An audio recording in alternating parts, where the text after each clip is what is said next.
Kalau kalian cek PAD-nya Raja Ampat sekarang nih di Google ataupun ChatGPT, kalian akan menemukan angka 150 miliar per tahun. Wow, sebuah angka yang luar biasa sekali. Dan ini dikemukakan oleh salah satu anggota dewan kita, yang mana dia mengatakan bahwa, wah besar sekali loh PAD di Raja Ampat ini.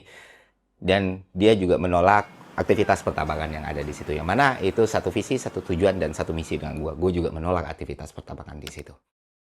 Nah, cuman di sini. Di sini teman-teman, walaupun di media-media juga dikutip kalau angka PAD di Raja Ampat itu 150 miliar, tapi karena gue punya tanggung jawab, kita nggak boleh sama sekali bias kognitif, jadi gue melakukan cross-check ulang, gue telaah lagi datanya, gue teliti lagi datanya, dan ternyata angka 150 miliar itu hyperbolic atau berlebihan. Kenapa demikian? Karena PAD-nya, kalau lu lihat datanya di BPS atau di Raja Ampat itu 31 miliar per tahun, Pak.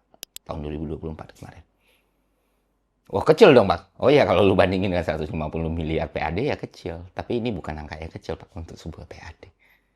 Nah, misalnya pakai asumsi beneran 150 miliar ya, berarti putaran uang yang ada di Raja Ampat di tahun 2024 itu mungkin saja mencapai 15 triliun rupiah. Karena ada yang namanya capture rate. Jadi capture rate itu ngitung nih antara PAD sama putaran uang dan ekonomi di suatu daerah. Dan untuk daerah seperti Raja Ampat, apalagi kita ngomongin pariwisata, capture rate-nya itu relatif rendah banget, teman-teman. Ya paling di angka 1% sampai 3%. Artinya apa? Artinya bisa jadi uang yang berputar di situ bisa 15 triliun, 10 triliun, atau bahkan 5 triliun. Itu dengan asumsi bahwa PAD-nya 150 miliar. Nah, kalau 31 miliar berarti lebih kecil. Iya, lebih kecil. Dengan rumus yang sama, kita kaliin tuh ya. Asumsi 1%, 2%, 3%, kita masih mendapati angka 3 triliun, 2 triliun, dan 1 triliun. Yang mana itu uang yang sangat besar sekali.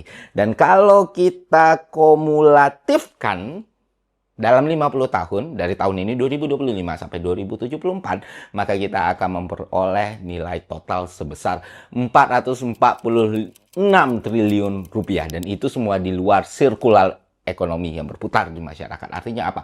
Artinya angka ini besar sekali, kebermanfaatannya besar sekali, dan ini semua didapat tanpa harus merusak laut dan lingkungan.